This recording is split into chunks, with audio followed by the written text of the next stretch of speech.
అందరికీ నమస్తే. మీ భూపతి ఆశన్న, చెరువులు కుంటలు పరిరక్షణ కమిటీ స్థానిక మరి వ్యక్తిగా మనం ఈరోజు జిల్లా అధ్యక్షుడైన బైరేడి ప్రభాకర్ రెడ్డి గారిని ఇక్కడ దాకా వచ్చి ఈ చెరువులు కాపాడండి అని చెప్పి మనం చెప్పగానే నేను వస్తున్న తమ్ముడు భారతీయ జనతా పార్టీ తరఫున ఈ చెరువులు నిలబెట్టే బాధ్యత మాదని చెప్పి అన్న ఇక్కడ దాకా రావడం మాకు గౌరవకారణము. అన్నకి ధన్యవాదాలు తెలుపుకుంటున్నాం.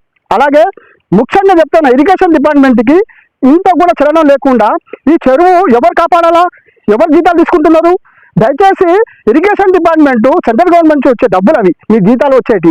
మీరు గవర్నమెంట్కి జీతాల రూపంలో మీరు తినుకుంటా మాకు ఇటువంటి జీతాలు లేవు.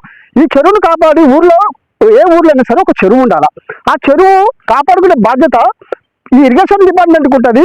అది రక్షించే బాధ్యత ఇరిగేషన్ శాఖకు ఉంటుంది. మరి మీరు ఇంత చలనం లేకుండా ఉంటే రేపు పొద్దుగా ఇదంతా వెంచర్గా మార్చి అక్రమార్కులు దందా చేసుకుంటే వాళ్ళు కోటేశ్వర్లు అయిపోతా ఉంటే ఈ చెరువును మరి ఎవరు కాపాడాలా? నేను స్థానికులను 3 సంవత్సరాల నుంచి కొట్లాడుతాను. నేను ఈ చెరువు గవర్నమెంట్ చెరువు అది మీరే ఇచ్చింది కదా. మీ శాస్త్రాలతో సంతకం పెట్టి ముద్ర కొట్టించింది, గవర్నమెంట్ ముద్ర కొట్టించింది. మేము ఏమడుగుతున్నాము? మా చెరువు మాకు కావాలని అడుగుతున్నాము. మేమేమైనా ఆశలు అడుగుతున్నామా? మరి ఎవరినైనా మీ సొమ్ములు అడుగుతున్నామా? మా చెరువు ఊళ్ళో మంచిది, ఊళ్ళో ఉంటే మేము బతుకమ్మలు వేసుకుంటాం. ఈ తెలంగాణలో పెద్ద పండగ, మా బతుకమ్మలు వేసుకుంటాము. ఇటు పక్కన ఈ చెరువు ఉంటే గ్రౌండ్ వాటర్ వస్తుంది.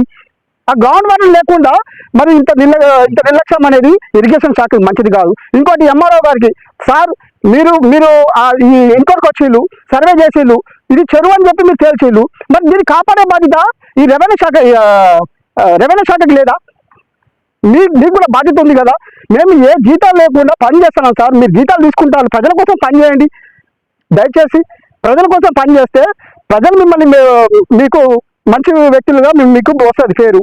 దయచేసి ఇక్కడ దాకా వచ్చి మాకు ఈ చెరువులు చేసే కార్యక్రమంలో బైరెడ్డి రాజశేఖర రెడ్డి ఇక్కడ దాకా రావడం అన్న హృదయపూర్వక మీకు ధన్యవాదాలు. మా చెరువును కాపాడితే మీకు రుణపడి ఉంటాము. దయచేసి మా చెరువును కాపాడాల్సిందిగా మీకు కూడా విన్నపం చేసుకుంటున్నాం. అందరికీ ధన్యవాదాలు.